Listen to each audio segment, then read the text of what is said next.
What's going on, everyone? Welcome to the Season Gaming Bitcast, episode 152. It's a lovely Saturday morning here, and we've got Mr. Dan Rodriguez, myself, and a new guest in the house. So, Dan, I'll start with you, mate. How you doing?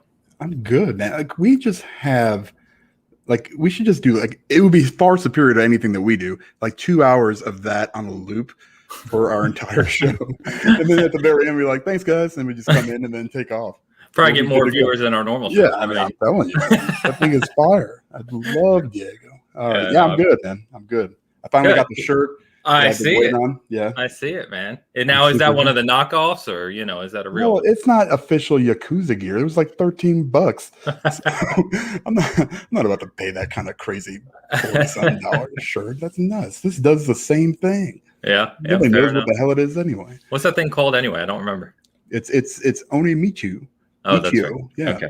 Yeah. Come on, man. Yeah, I know. Well, I've only played one of the games. I mean, I've played a couple, but you know what I mean? Like, truly played one of them. So I know what you're saying. Yeah. I don't hold it against you. Guesting for the first time, one of our favorite people in the community. You know him well, Mr. JFonzerrelli from his own channel and the RDX podcast. How are you doing, sir? I am doing awesome. Thank you guys for the invite. Honestly, I've been waiting for it. I told you, Ains. I enjoy your guys' perspectives. I enjoy what you guys do here on this channel. Everything you've done here, Ains, I really enjoy. So keep it up, man. It's really awesome. Thanks, man. Appreciate that. So, no, it's great to have you on. I know we've chatted offline about a bunch of things. I honestly think the three of us should just talk Red Dead 2 for 2 hours, personally. But, oh, my gosh. We could do that. Yeah. We sure could. We could. But no, man, it's great to have you on. So, you watch the show. And so, being a first-time guest, got a couple questions for you just for the audience, get to know you a little better. So give us a brief gaming history, where you started, what got you into it, where you come from. Okay. So, so it all started back in 1982. Okay. Got my about the same time as me. Yeah. It was, we had just come from the Philippines. I lived in the Philippines for first 7 years of my life. Wow. And I got here to the States. We lived with family. We didn't have much money or anything. So we stayed with family. And one of our, I believe it was my uncle or somebody, got an Atari 2600. And that's how we started playing. Like we played Pac-Man and Stampede and all these games, Adventure. Yeah, man. And then, throughout the years, my parents, we didn't have much, but they would somehow get us like all the consoles. Like we'd get the NES, maybe a little later than some people got it, not right when it came out, but we got the NES, the Genesis, all these consoles. And when I started working at a younger age, 15, 16 years old, I decided that I was going to start helping purchase these consoles and stuff. Okay. So I would save up money and I bought things like, stupidly, as I even got older, I bought things like the 3DO for $700. And that was just one of the biggest wastes in my life. When it came to consoles, like that thing was a Samurai Showdown machine for me. Because back then I really loved fighting games, Street Fighter 2, all that stuff. So that was a really good console for that game. Sewer Shark and all that other stuff that it came in. Trash. But anyway, I've had a long history with games. If we didn't own it, one of our neighbors did, and we played it, So we've played pretty much everything growing up, and of course arcades as well. And I never grew out of it. So gaming is here to stay. I'll probably be playing until I'm not here anymore. So. That's fantastic, man. I think you, Dan, and I share pretty similar journeys there in terms of time frames and systems and everything else. Yeah, those days are hard to recreate, man. It's some very nostalgic memories. No, those days were awesome, man. Like I wish I could like do it all over again. I'm sure a lot of us do, but it's people like nowadays, like gamers nowadays. They have it good. They have it really good. Yeah. Oh my gosh. This online connectivity is just amazing for games. Yeah. Amazing. It's ridiculous. We're definitely spoiled. That's great. Yeah. So I know we've talked a little bit about this, but do you have going back, do you have a favorite franchise? And then kind of tied into that same question, do you have a singular kind of greatest game of all time? or favorite My game favorite franchise of all time. I could go through a slew of games that I really love. I have a special spot in my heart for games like Final Fantasy VII. Okay. I love even The Last of Us. I think is a great game. But for me, playing thousands of games throughout my life, I'd have to go back to Red Dead Redemption. That franchise. Those games are just freaking amazing. I mean, from the storylines to the gameplay, I had so much fun with those games. To the world, awesome. The worlds are amazing. I mean, it's awesome. Even if you go back to Red Dead Redemption 1, the worlds are awesome. Yeah. Yeah, they are. They're incredible. I think what they accomplished with each of those at their release was almost like, not revolutionary per se, but it really kind of pushed the industry boundaries at the time when they released. Yeah. And if I had to choose a console, my favorite console would be Dreamcast of all time. Wow. Another one, The Dan. What is happening here? Yeah. The Dreamcast was an amazing console, man. From everything from the VMUs to, I mean, that thing was the first console that I had that was connected online, and you could play games like NFL 2K5 with your friends and stuff. It was amazing. Phantasy Star Online as well. Good times, man. That machine was way ahead of its time, for sure. It was. It's funny. I don't know if it's the audience we have here. That's probably a big chunk of it. But there's so many guests that have said Dreamcast is their favorite console. And I have to think Sega's just like, where were you when we needed you? I'm so sad that Sega, went out of the console market, because when it started, I had bought everything Sega, honestly. I bought the Saturn. I bought all their failed consoles, the 32X, which was just an add-on, but still. Even the Sega CD, that thing was just basically an improvement on sound. That's all it really did. With 8 times the load times. Oh my gosh. But I bought them because I really loved Sega games back then. Yeah. So. Yeah, me too. Yeah, I think many of us did. It's funny. You mentioned the 32X. I don't know if you guys have seen. If you see 32Xs, especially some of the games for it now, like what they go for price-wise, it's absurd. Yeah. It's absurd how much. It's absurd what older games period go for now. Yeah, that's true. Even buying PS3 games now is kind of expensive because of all the news that the store was going away and all that. Yep. GameCube's the same way. Like if you go Nintendo 64 GameCube games, they're skyrocketing in value. It's crazy. GameCube, the last great Nintendo console, in my opinion. No. That was a real traditional console that had a lot of third-party support. Honestly, it was my favorite Nintendo console, hands down. Wow. Okay.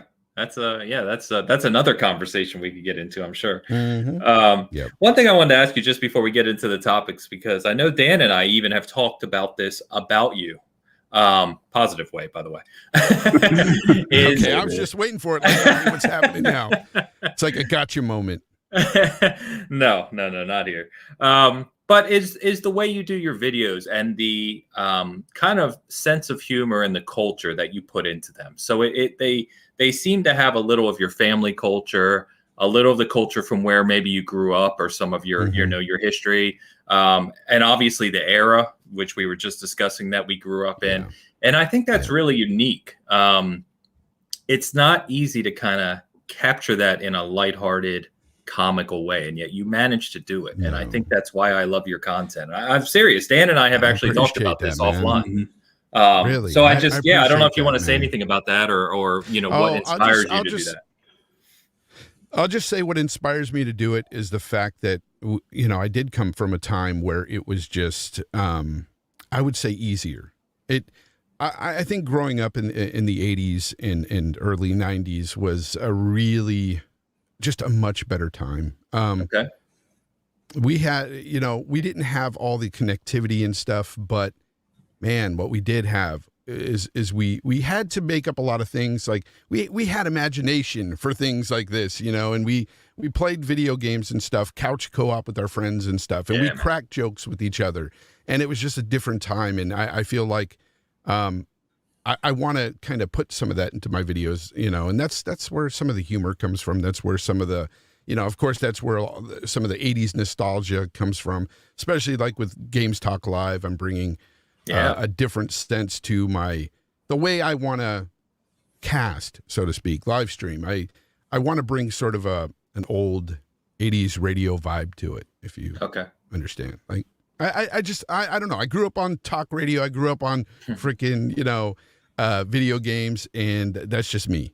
It's just, That's what it is, man. It's that nostalgia, that talk radio kind of thing. I love watching the videos. I mean, the intros, they get you to that point where when you get into the meat of the topic, you're already like, just whatever this is. It's just going to be awesome. I appreciate regardless, that, man. No, they're fantastic. Yeah, some people love it. Some people hate it. Honestly, I feel like sometimes I'm very polarizing because I get some nasty comments sometimes, and it's like, really, dude, that's dumb. Yeah. Come on, man. But I think I appealed more to an older audience because that's what it shows in my analytics. That people over 35 pretty much gravitate to what I do, and I think it's based on the fact that they relate.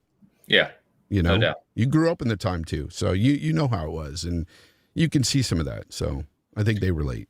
Yeah, that's cool, man. Very cool. Yeah, when you I was in the chat with you, and when you were interviewing Chris last week, and when you busted into the quiz in the middle of it, I just started cracking up, man.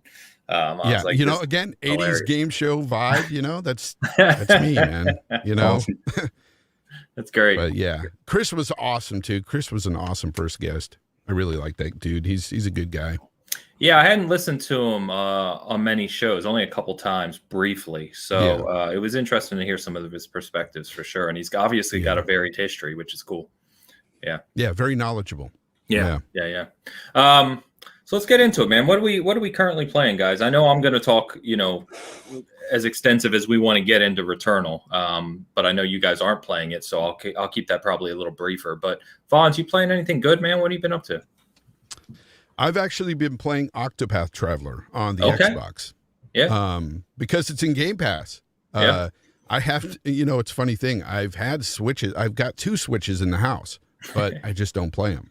One never gets used, and the other, my son uses it all the time. He loves the Switch, and he plays it a lot. But, I never gave it much. I'm not into handhelds, and, so it's not a big thing for me.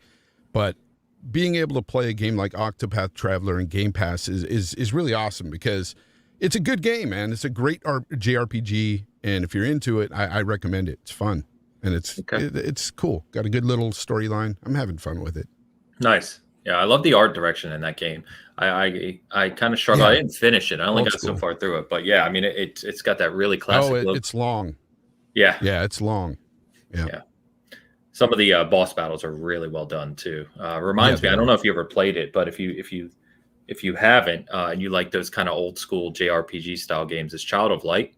Fantastic little game. I've heard about that. Yeah. It reminds me a lot of like Chrono Trigger, back in the day. The classics. Yeah. And Child of Light has that. It's like a Ubisoft artistic game. It's not super long. It's maybe 10, 15 hours, but it's just really well done. Yeah. But cool, man. Dan, what are you up to, man? Gosh, I've been kind of jumping all over the place. I know you're playing Nier, right? Yeah, I finished the first ending of Nier. Okay. So I'm kind of working on that and kind of jump between that and MLB now that they've patched it. It seems like it's working. I'm still kind of checking out the progression stuff. I'll know more after my next game because I don't know. I don't want to get into it too much, but that's the thing that kind of pushed me away from it for a minute. But they did a good job. Hopefully, the progression will be flawless from here on out. So I'm gonna keep pushing.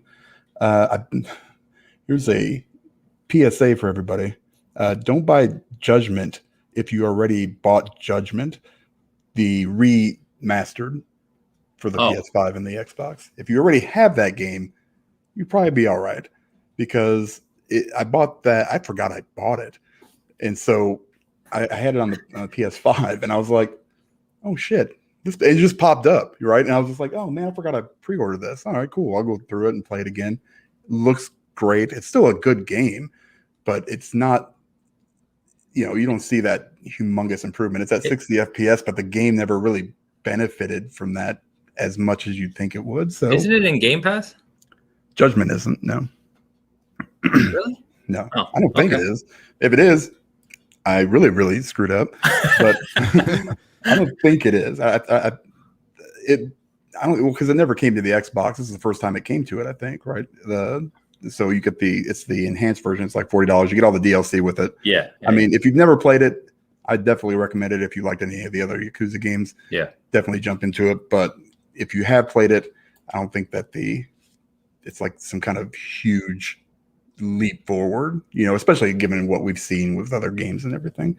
I still like it, still fun, but I feel a little disappointed in myself because I could have used that money for something else. You're good at that. Yeah. It doesn't really matter. I mean, that's what happens. I mean, it's. I'm surprised it didn't come to Game Pass as soon as I pre-ordered it. Maybe that's what I was thinking. Right. I was like, I pre-ordered it for sure. It'll come to Game Pass now. No. Yeah, gotcha. So, yeah, Shizuna said Judgment is not in Game Pass, so you're good. It's super good though. He's right for sure. I wish this is a little shout out. Onu right here. He makes an appearance. At some point in the game. So nice. No spoilers. Nice. We get a super chat from Victor. Victor, what's up, man? Always a good supporter. Thank you so much. Not much. Contribute a bit with the little I have. Hey, not expected, man. Do not feel obligated. Thank you so much for the support you do give us. For sure. I don't even, to be honest, Victor, type it in the chat. I don't even know what SEK is. Does anyone know what currency that is? I don't know what that is. No. But I appreciate it no matter what, man. Thank you so much. All right, so let's we'll segue because I'm playing Returnal, and I've basically played nothing but for the past few days. So we were going to jump into some PlayStation news, which of course the biggest news of the week for PlayStation is that Returnal launch, which is kind of the first. I won't say huge AAA game, but it is the first kind of first party, type exclusive for the year for PlayStation, and it's good. It's really good. I'm reviewing it. I don't, I'm not at a place yet where I want to give any kind of final judgments on it. I've probably got about 15 hours in it, maybe more. I've been playing it nonstop, and it's solid, man. It's very pretty, especially when you think of the environment, and the particle effects, and there's an awful lot going on at times in the game. And save for a handful of not open world, but when you're in the bigger areas, a handful of times I've seen it slow down just slightly. Outside of that, man, even when there's 200 particles on the screen and 10 enemies and you're running around, it's super smooth. It's tough. I think everyone's kind of heard it's tough. But it's neat. It's this very weird game because it's not only mysterious from a story standpoint, but I don't think we've seen a game like this. What I was just telling Dan before we got started was it's like they took the mechanics of a shmup, which are some of my favorite games of all time. I'm a shmup diehard. They took the mechanics of that, they mixed it with some Souls-ish elements, and then they put it in a third-person over-the-shoulder action game. And it's really interesting. It has the haptics are really well done. So you actually, like, even on the left trigger, when you aim, you pull it like halfway and you aim your gun normally. If you pull it all the way, it switches to an alternate fire, and you're constantly kind of balancing between that. And it gives you haptic feedback on when certain things happen. So like your alt fire, for instance, has a cooldown. And when that it has a little sound effect that escalates as it rebuilds. But when it reloads fully, you get a little vibration, a little, and there's just a lot of little kind of design elements in the sound and the haptics that are incredibly well done. How is that trigger? Because I would think that would annoy the hell out of me. Took me about a couple hours to get used to it because, especially with a game like this, I tense up, right? Like you're so focused, you tense. And so I found myself accidentally pulling into the alt fire just out of tension. Heard that. Right. Yeah. But I've heard people are struggling with that, actually. It can be a problem because if your alt fire's on cooldown, right, and you pull the trigger all the way down, it just flashes red. It's like, because you can't shoot. The only way to shoot is if you're half holding it or not holding it at all. You can run and gun freely. Can you adjust the tension? Because I would think if it was like really a lot of tension, you might be able to, it might be a little easier. Or you could turn it off, though. I don't think so. You can't turn it off. You can, but I think there's a way to switch from doing it that way or remap the buttons. Yeah, You that's can what I think custom, you can custom remap the buttons. Yes. Okay. Yeah. But I haven't tried switching the tension. I heard people were like in the middle of boss fights and they would hit it accidentally, and they would, mess up and die, you know, and that would be kind of frustrating. I've had instances of that, but I will say now that I've played it more, right, I get more time in it. I do it used less. to it. Yeah, I do it less. I'm much more balanced with what I'm doing. Trying to think what else I can mention real quick. Like I said, I don't want to stay too long on it because you guys aren't playing it. What I was explaining to Dan, and let me get to this. What's up, guys? Good to see everyone. Arch in the house. Arch, man. Arch, over in Germany, our buddy, he came down with COVID this week.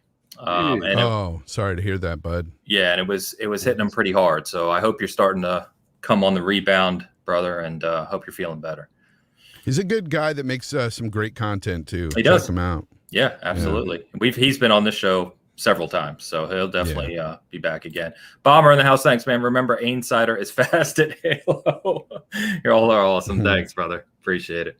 Like Carl said, the audio. Yeah, the audio is probably one of the coolest aspects of Returnal. It's just incredibly environmental. It's awesome. Here's one thing that's going to be my review, which I'll kind of give you a preview and some insight into, because I don't see a lot of people talking about this. So I'm a huge shmup fan, played them my entire life, right? I have 100% of Cuphead, all the modern stuff. I bought R-Type yesterday. And I'm also a big Souls fan. Beaten Dark Souls 3 multiple times, Bloodborne, Souls 1. I'm a fan of all these games. What Returnal tries to do is take a shmup, combine some Souls elements, and put it in a third-person action game. And overwhelmingly, it works well. In fact, almost surprisingly well. Like, I wouldn't have thought you could do that.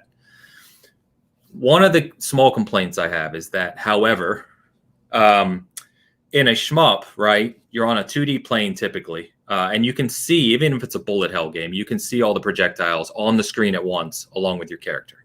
And therefore, if you're really talented or play it a lot, you can maneuver through them or figure out mentally how to work through it.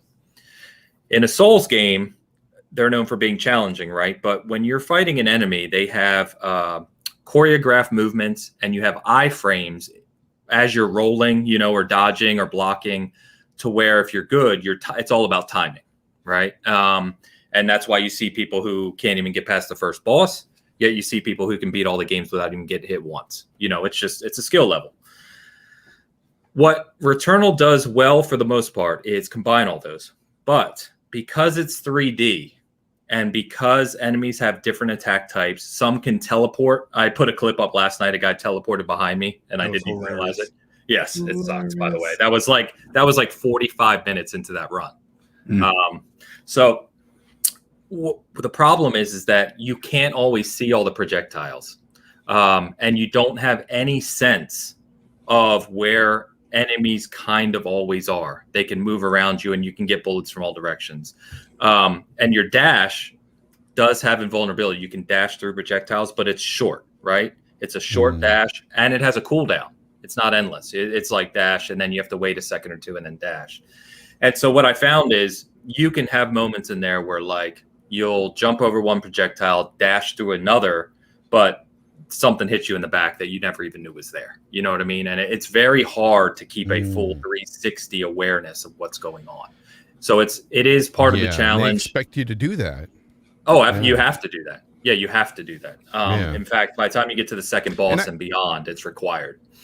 Ains, you can correct me if I'm wrong, but I've also heard that the dodge is very not very good. Like, a lot of people are saying the dodge isn't very good, and I've heard people say it doesn't feel like it helps much. Yeah, it's really smooth, and you can dash through projectiles, like I said. But I think that the issue I have with it is you can do it short or you can do it long, depending on how long you hold the button. But even if you hold it, I would like to see the dash be longer in length. I think that would help it, because even in its longest, it's only like a very short amount. And so based on some of the size of the arenas and the levels, the dash doesn't help you a whole lot sometimes. Yeah. That's about it. And again, this is getting a little nitpicky. Overwhelmingly, like I said, most of this is very well done. And especially for their first foray into something like this, it's impressive. But anyway, yeah. What's going on, everyone? HTK in the house, Chris Fastback. What's going on, Kev, Cyber, man? Good to see all you guys.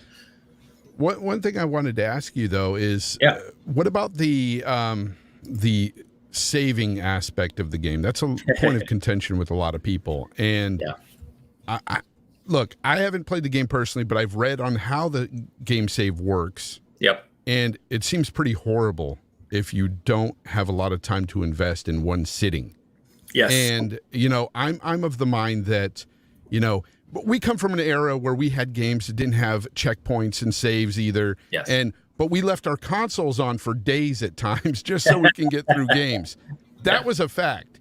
Yep. But we shouldn't rely on that kind of stuff nowadays. We shouldn't rely on quick resumes or these suspend features because they don't always work. Sometimes it will cut out and start over.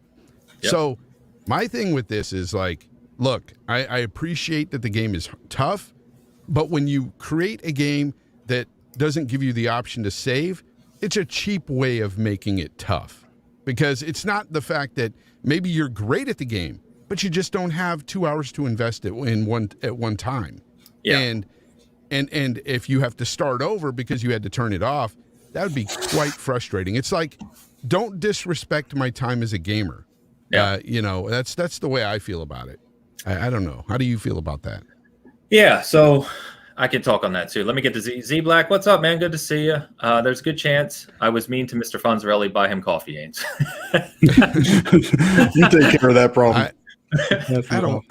Yeah. If you were mean, I don't remember. So I don't remember stuff. I'm gonna PayPal you $250 for a cup of coffee, brother. You don't have to do that. Keep the money. I'm just glad to be here and talk to you guys. It's all good. Thanks, Z Black. Good to see you, brother. Yeah, so I'm mixed on it. I'm always, you know, I try to be really balanced when I think about these things. And to be clear, people who know me know I like a hard game and I like challenges. And I'm okay. Like when we have the conversation about should Souls have varying difficulties, you know, I'm in the no camp. It shouldn't. Now, I'm not going to get into that because that's a whole debate.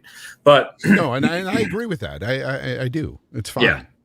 But in this game, I think there are some valid complaints to a degree of the run. So most roguelites, if you really want to call this a roguelite, and it kind of is, it kind of not. It is in a way. So most roguelites, right, you do quick runs. So you'll do 10, 15-minute runs. And then depending on what you decide to do, there's all the progression that resets every run, right? But you can slowly power yourself up as you die so that you can get further and further into the game. That's the roguelike formula. One of the complaints I have with this game is that almost nothing, and I'm trying to think, there's very, very little that carries with you after you die.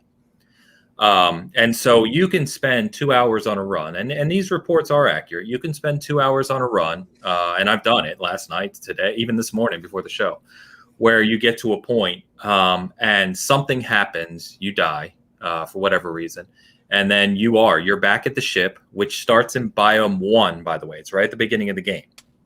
And you're starting over. Now, what they do, there are some things they did to help that. And I don't know how much you want me to go into it. But for instance, once you beat the first boss in the first biome, you can then basically run through the first biome to get to the portal, which takes you to the second biome. So it's not like you have to play through the whole first biome again every time you die. Yeah. I've heard if you beat a boss, you don't have to beat a boss again. No, you don't. However, you do like lose all your collectibles and weapons. Correct. You do. Yeah. Yeah. No, thank you. No, thank you. I'm not playing a game like that. It's just... And then what I found this morning is... It's sad because, okay, so the way I look at this, Ains, is like, let's say you're making a good run and you're an hour and 45 minutes in and you're just about to get to that next section, and then all of a sudden it freezes. Yep. Your game freezes up. Yep. And then you got to start over. Happened to me on Thursday night.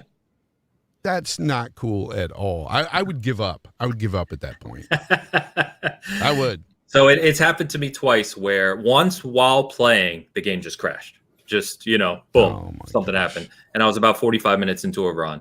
And then I had one of the instances you were referring to where, you know, I had played for like an hour and I had to go do some stuff. So I paused it, put it in what's Suspend. PlayStation 5? Suspend, you know, turned it on and the game Rest had crashed rest mode while it was in rest mode. So I've had that gosh. twice. But yeah, You're a trooper. I tell you, you're a trooper. it's like they did add some things to help you through it. Like I said, you can quickly then get to the next portals. And once you beat the second boss, then you can run through the first biome and immediately get to the third biome and so on. Like there are shortcuts, if you will. But it's just not as well done as something like a Souls game with bonfires or some other roguelites where you get to keep more of your progression or more some type of leveling between runs. There is a little gap there, I think. I've never heard of another roguelike game that is that takes this long in between each biome though, or in between each stage. The runs can be long, yeah. So yeah, the second boss gave me a couple fits initially, but what I found was like after I died to him, I played again, and it took me like another hour and a half to get to him because I didn't really understand the game, right? So I spent an hour and a half, got to him, died again. I'm like, shit. But what I found shortly after that is if I ran through the first biome to the second through this gateway thing, and then if you just run past, there was a portal which goes directly to the boss. So I found you could get to him from the start in about 10 minutes if you needed to. But the problem is if you do that and don't do anything in between, you're super weak. You don't have anything. So then it's a balance of I don't stand a chance to beat this guy because I have no items. My weapons are basic. You know what I mean? So it's a weird balancing act. So it does a lot right. It's a very good game. My review will come out this week formally once I finish it, of course. But it does have a few things that I would, if I were making it, would be a little different. Yeah. Yeah, something I don't like about what I'm hearing about it is like you'll hear people say game of the year, and it's like, look, every time a decent game comes out and nothing is really out, they're yelling game of the year. Yeah, like it's weird, but yeah. Hey, more power to you, man. I hope you get through it, and Me too. I'll definitely look at your review, even though I'm not interested in this game. There are aspects of the game I can respect. Like it is very beautiful, like the colors and all the little pretty little lights and bullets coming at you. It looks really cool, man. Looks really cool. Yeah, and it's got like really nice environmental effects, kind of fog elements. Does it feel like Mass Effect Andromeda at all? Because a lot of people ask that.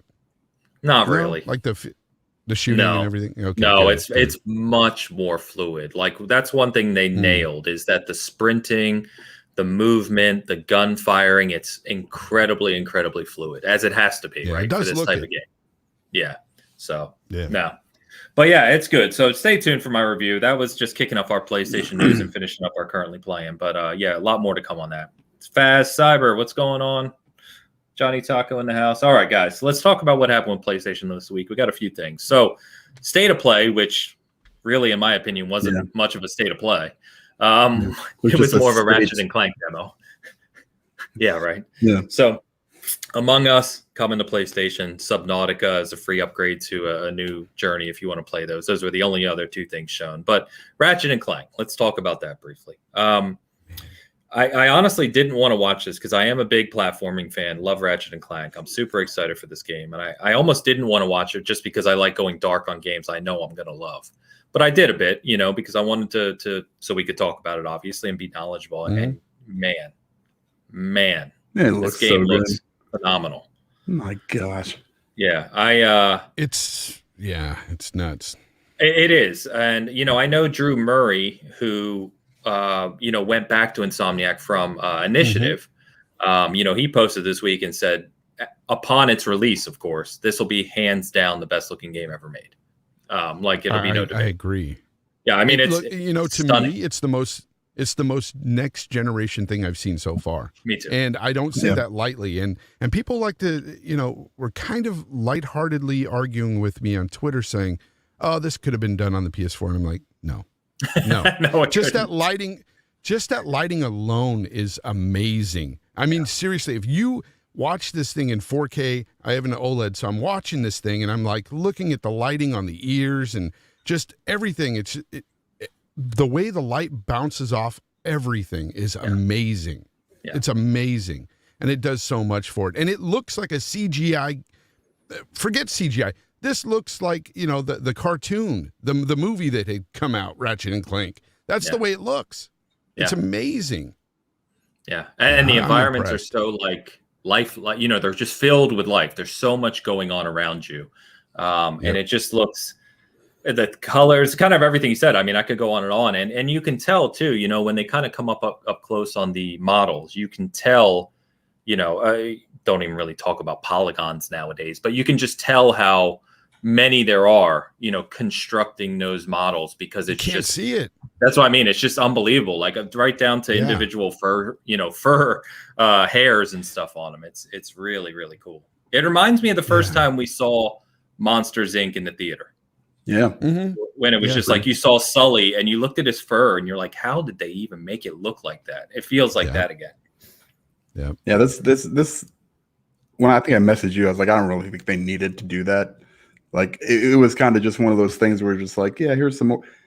Just at this point, there's times where you hit these games that are coming that, you just don't need any more information. You don't need you're already you're either sold on it already or not, and if you're not, then you're probably going to be waiting until reviews pop out or more people get their hands on the game. It looks amazing. I've been sold on this for a while, and it's mostly because I think us as gamers, we want to see that next level stuff. And if this is what is coming out in June, 6 months, 7 8 months, whatever it is after the release of the new consoles, I can't even imagine in 3 years what we'll be getting. So I'm super excited about it. If nothing else, for just looking at it. It's going to be a showcase game. Oh, for it sure. is for sure. Yeah. I played a little bit of the 60 FPS upgrade for the last Ratchet and Clank, and it looks great. But I mean, even then, it still doesn't compare to what we saw on YouTube. I mean, it's crazy to me, and it's awesome. Yeah, I'm super pumped. Compression. With the compression, it still looks fantastic. And so how much more clarity you're going to get to the game when you're actually playing it. It's going to blow our minds. For me, Insomniac, it's just a testament to how good they are. Yeah. I played Miles Morales. That's pretty much the only thing I really played through on my PS5. Okay. And I was blown away by the way it looked. Like, that game is so pretty. And just to think, that is a PS4 game. Mm-hmm. That wasn't even, a PS5 game. Yeah. Just wait till the next Spider-Man or the next, Insomniac game, whatever it is. It's going to be flat out amazing in a couple of years. Yeah. Man. So Benji posted the same thing you said, Dan, and you're both saying is that, if this is what we're getting now, and we're going to get to Halo Infinite because we saw some updates on that this week too, which is starting to look really, really damn good. It's like, can you imagine what we're going to be seeing, to your point, 2023, 2024, when all these big first party studios for both really start to hit with their, their AAA stuff. It's incredible, because they're right. I mean, they're not really stretching the limits of these consoles yet. There's a lot more there that can be done. So I'm all in on Ratchet and Clank. I can't wait to. I think at this point, though, I hope they don't show much more. They don't need to. Just let May go by. There's plenty of other games, and then we'll jump into it in June. I'm all in when the game is $60. That's when I'm all in. I'm not buying day ones at $70. I'm just not. PlayStation, you're not getting my extra $10. Just not doing it. Oh, I got no problem. Not doing it. Zero issues. I was going to say, I remember Fonzie being one of the more outspoken ones on the $70. I still am. And I will always say it, $70, it was not necessary. They did not need to increase the price at all. Inflation, microtransaction. That's what I say to that. Yeah, fair enough. We'll actually touch on. We're going to get to fiscal results here shortly. Just the only other thing I wanted to mention this week was PS Plus games for May. PS Plus has been kind of hitting it out of the park lately with some of their offerings. May's not as strong as it has been, but still nice. So you're getting Wreckfest, the PS5 version, which was upgraded for Series XS and PS5. So you're getting that in May, along with Battlefield 5 and Stranded Deep for your games. But yeah, and nothing too crazy to talk about there. So wait a minute. The Wreckfest is the next version? I thought that didn't released until June. Maybe I was. No, I don't know. So it's the PS5 version. It's the PS5 version. Yeah, I don't know when if the actual upgrade is already out or coming, but that is the PS5 version. Okay, because I know they were charging like $10 for it. Yeah, you're right. Yeah, I had no idea. I mean, I knew it wasn't out yet, but I was like, wow, this is. I didn't know which version it was. Is what I'm saying. I guess. Yeah, they clarified it on the PS blog. Okay. Yep. Cool. Awesome. So we're going to do this for Xbox as well, but let's get to fiscal results because this was the week where we got the end of the quarter results, and it's a little bit different because for PlayStation it's the end of their fiscal year. For Microsoft it's the third quarter, and so again, when you start to talk about these numbers, they get broken down in a lot of different ways. So just make sure we're clear on that. But both PlayStation and Xbox, surprise, surprise, both breaking their own record revenue again, which they did last quarter as well. So a couple things we can touch on here for PlayStation. So they've sold through 7.8 million PS5s, which is still ahead of where the PS4 was in its lifetime, which was at 7.6. So just slightly more. But remember, that's with the supply constraints they've had, right? Which are, as we know, affecting series consoles and PS5 pretty badly. PS Plus is up 6 million in a year, up to 47.6. So nearing 50 million PS Plus subscribers. Overall PSN, kind of like your free just PlayStation Network subscription, up 5 million to 114 million people. But here's the thing I wanted to touch on, as you mentioned the price, Fonz. This is the biggest thing I want to call out. Network services, which includes things like microtransactions, DLCs, anything that you're paying for just online, accounted for 69% of their overall revenue. Yeah, a lot of people don't know this, Ains, but I've preached on this for 3 years now. I've been telling people that the most money that even PlayStation makes is coming from microtransactions. Oh yeah, that's a fact. Yep. And a lot of people want to say, oh, it's their exclusive games. No, it's not. It's the microtransactions. That's what's doing it. It's for everybody. It's the same. I was going to say it's the same for every publisher. It's digital revenue is number one by far and away. So within that 69%, so 70%, over two thirds of their total gaming revenue is from network services. And of that, which breaks down to a whole bunch of things, right? But of that, just DLC and microtransactions make up half, 50% of that. So billions and billions and billions of dollars in that. Their overall revenue for the year for gaming, Sony gaming, which of course is PlayStation, is 24.4 billion, which is a record. They broke their own record, which I believe last fiscal year was 21. I'm going off of memory. And you get some Sony guys coming after me saying they needed to charge that extra $10 per game. Come on. I mean, I've been looking at financial reports, not because I'm one of those guys who pushes, hey, look at me, I'm fighting this console war. My console sold more than yours. Yeah. But I've looked at them in as a consumer, and I've said to myself, why are we paying this much for games? I started looking into this years ago when we started getting a lot of digital games. I'm like, why aren't they cheaper? Yes. But we all know why. The retailers won't allow them to make it cheaper. That's the bottom line, or else they won't sell their console anymore in stores. Yeah. They'll get rid of everything, games, consoles, because that's why they're not being sold cheaper digitally. Yeah. Yeah, that's a fair point too. Very fair point. So and we're going to get to Xbox in a second here because we've got some Xbox news to call through too, some really interesting stuff. But it's just when I go through these, and every quarter I sit down, I go through the actual Sony earnings report, the Microsoft earnings report. Nintendo's actually isn't out yet, but I go through theirs, which is Nintendo's mind blowing. But it's funny how you just see this network services, whatever you want to call it, the digital revenue just increasing and increasing and increasing for all these companies. And Activision and EA, Ubisoft, they're all the same, man. It's all the same. Yeah, so. I'm not going to get into it, Victor Peterson, but he's just talking about how these games are getting better and costing more. It's not sustainable. It's very sustainable. The money talks. It shows. We've had games like Red Dead Redemption 2, which is the most expensive game ever. It's $700 million reportedly, and that game made its money back in 3 months. That's without microtransactions. Cyberpunk was profitable on day one. Yeah. A 7-year development.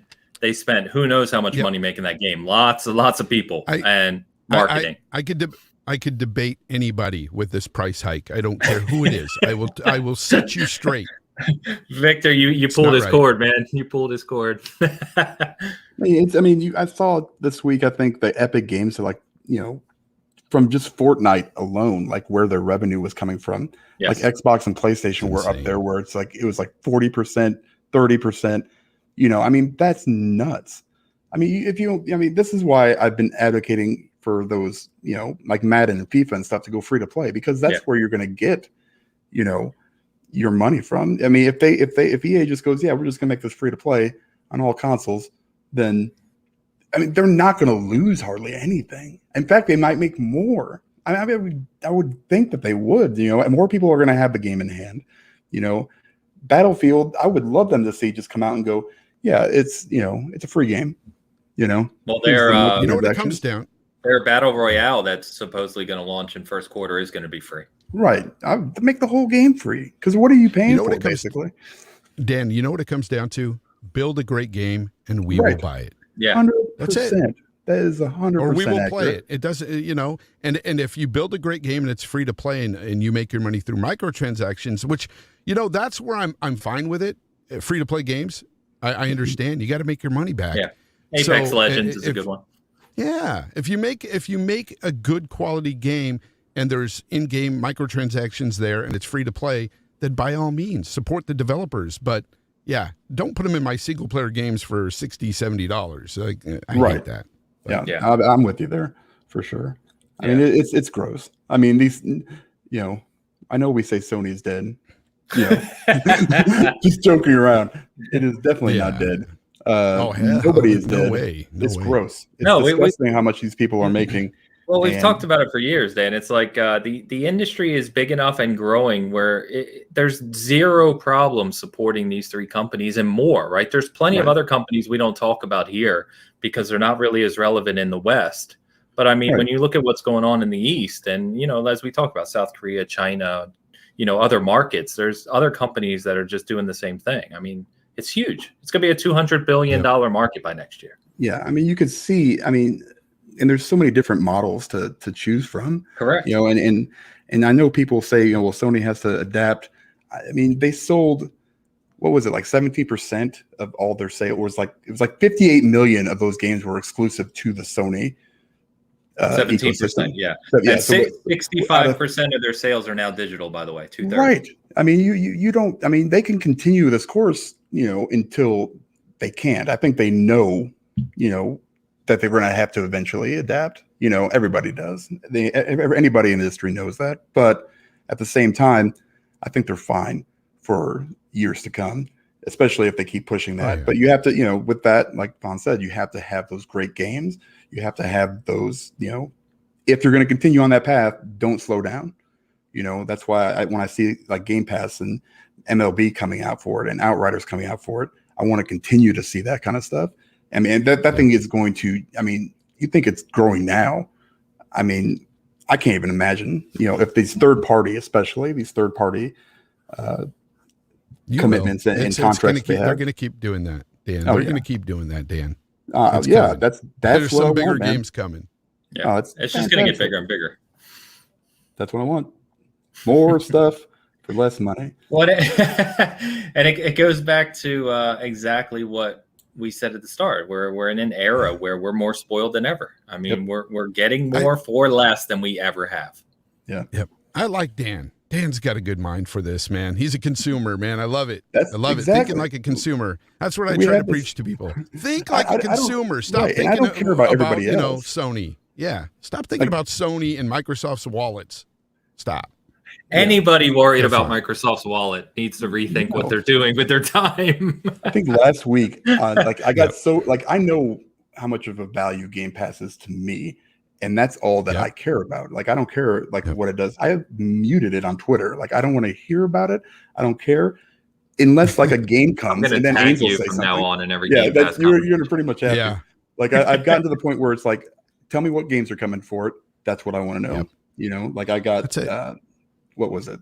Destroy All Humans, right? Yeah. Right. And I had played the demo. I was like, well, I'm going to try it again. And I played, the first couple levels.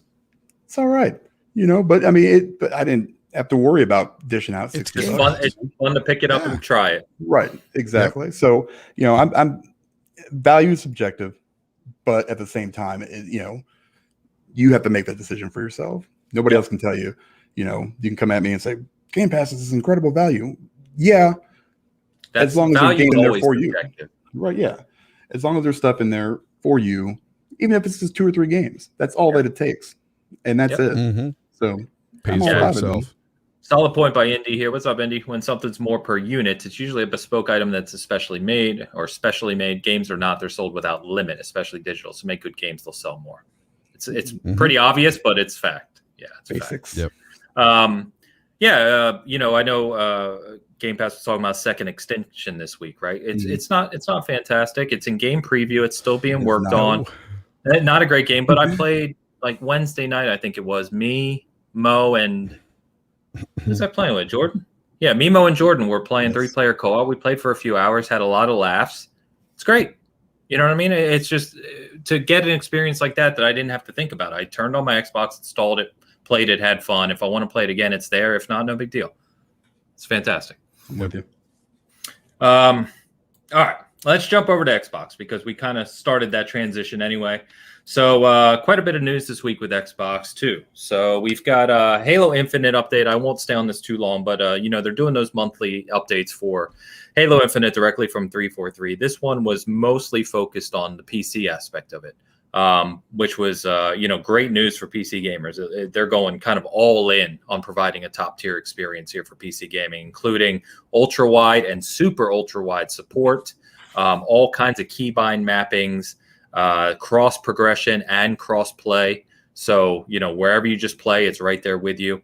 And they're even doing matchmaking based on input device, right? So if your buddy's on PC and you're on Xbox, you can still play together, assuming you're both using a controller, right? Because they're not going to allow mouse and keyboard and controller players competing against each other. But a lot of good news here. A few new screenshots, which looked really, really good. Super excited about this. It goes without saying, right? But it's great to see 343 kind of the path they're on now just feels like a so much better path than it was last year, right? They're doing these monthly updates. They're building hype. They're getting core members of the team to speak to certain aspects of the game.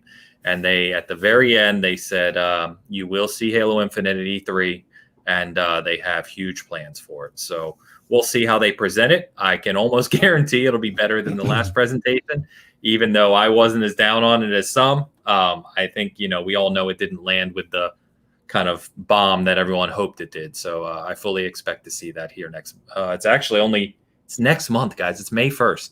Next month is E3. This is craziness.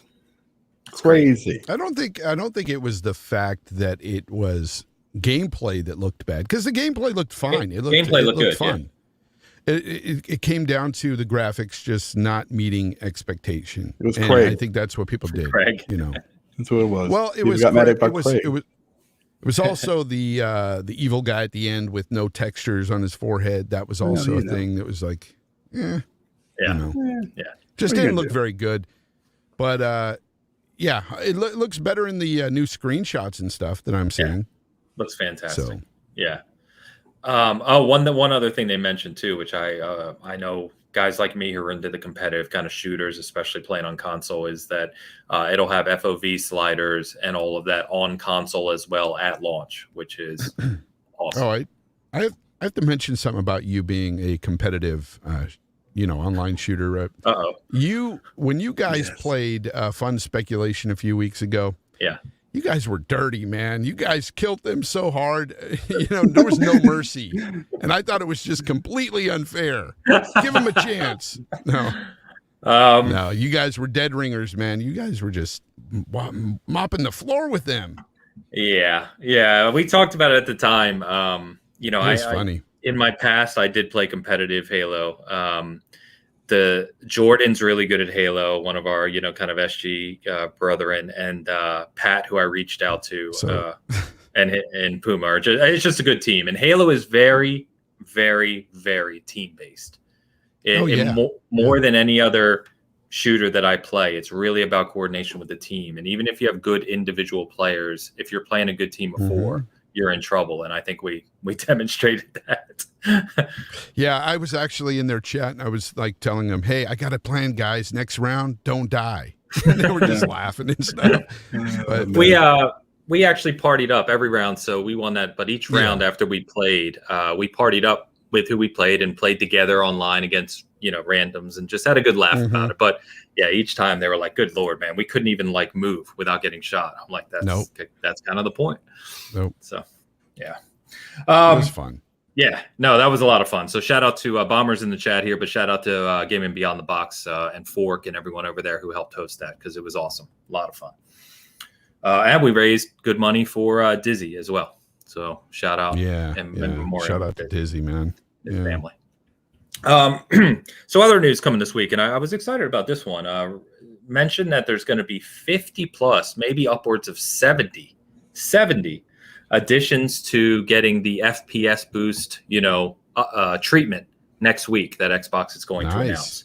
So, we've talked about, I was playing Prey, tried Fallout 4, Battlefield. A lot of people are playing Battlefield 5 and Titanfall 2 again on Series X and playing at 120 frames. So pretty amazing if we're going to get this much of a kind of add to this service, because it is a game changer. It really makes these games feel much more modern. And if there's games you love to play in these, in this list, then it's like, it's like a free upgrade. It's amazing. I absolutely love it. Unfortunately, they can't, have a resolution boost to some of these games, because some of these games are still stuck at 720p. But no, frames are actually everything. I think they mean more than a resolution bump. But it's good to see that these people that these games are getting bumped up like this. Microsoft has such a great backwards compatibility thing going on here, and it's unmatched by Sony or anybody. It's amazing that what they're doing here. So I'm all about just I know a lot of people say, I don't want to play old games. Then, if you don't want to play old games, why do you buy them? Well, you don't have to. Like I always tell people, it's not like we're losing anything by getting this, right? This is an additional service and benefit that you have. Yeah, it's an option. Yeah, it's an option. I mean, I know you jumped on Prey. I jumped on Prey. I tried Mirror's Edge. Okay, but I don't know if that was at like 60 frames originally. Maybe it was. I don't know, because now it's at 120 if you have the right technology, right? Which I don't. Well, Prey was at 30. Prey was 30. Yeah, I didn't know about Mirror's Edge though, because it looked. But that game is so very specific to his visuals are, and I mean it was all right. I'm excited to see what these 50 games are. Like Bomber says, Red Dead Redemption 2. Yes, please. I will play through the whole thing again. No problem. Yeah. Not even. Yeah. I would stop everything I'm doing, and then I'd be like, yeah, okay, let's go, Arthur. We got to do this. Yeah. You know what's funny about Red Dead Redemption 2? I just have to mention real quick, since you brought it up, Dan. Anyway, I said I was playing. I played through the game the first time. I took my time, put hundreds of hours into that. Then I went into it a second time. And then I got to a point where right before Arthur was going to get really sick, and I said, I can't do this again. I'm just going to run around as Arthur and just do side stuff. And I couldn't beat it a second time. It's too much.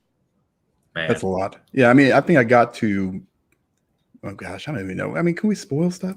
Like I finished the main game. Let's just say that. Right. Yeah, and then the stuff at the end, I didn't finish. Yeah. Okay. I got partway through. It's just so good. Yeah. It is. Yeah, when I chatted with Benji this week, I asked him the question of, what do you think is the greatest game of all time, or what's your favorite game? And out of nowhere, I didn't expect it. He's like, well, I have to say that probably Red Dead 2 is the greatest written game of all time. And I just like applauded. I was like, yes, we have another one who sees the light. Game is incredible, man. The first one is very good too. It is. Gosh, that's a good one. Especially when you think about when it was released. Like, incredible. Yeah. Mo, what's up, brother? Happy Saturday, boys. I heard Dan is grinding Returnal into late hours of the night. I'm proud of you, my boy. Show your nipple rings. None of that stuff is true. Oh, Dan said, I don't want none of it. Look at this. I was outside for like 5 minutes. This is the Puerto Rican in me. This is so much lighter. Maybe it's a shadow. It doesn't matter. I go outside, I'll be super tan in like 10 minutes. But now, oh my God. Like my farmer tan. It's so bad. I used to have them so bad. Like my feet are forever like bleached because I always wear socks. So like everything, like as soon as I take my socks off, it looks like I'm still wearing socks. It's terrible. But once I get the nipple rings, I will show them on the show. No. We're good. We're good. No? We're good. God, yeah. No, moving on. Carl says it's no Half-Life 2. No, it's not Half-Life 2. It's better. So, we're only talking factuals here. Much better. All right, guys, we got a couple big things to kind of speculate on here. The first is more, well, they're both solid. Otherwise, we wouldn't be talking about them because we don't talk about just random nonsense rumors. But the first is, kind of heard this from a few people, and one of the sources kind of reached out to us, which is why we put it up on the site, is that Forza Horizon 5 has been in development. It's near, could release this year. We will see it this year, and it's set in Mexico. So I know that, people have been clamoring for Japan for years now. I have no idea how Playground Games decides where, but Mexico, if you think about it from a driving aspect, there's a lot to play with there, and could be very, very fun. So let's not forget that Forza Horizon 4 not only continually selling, I mean, not that really impacts anything, but hugely popular game, but about how well it is optimized for the new hardware, right? And PC, it's incredible. So imagining what they can do, having some time to build a new one for PC, Series X and S in Mexico. Wow, man, this we're talking about showcase games. This will be another one for sure. Yeah, I mean, I've been to Mexico. So, me too. I mean, it has to be, a very specific part of Mexico.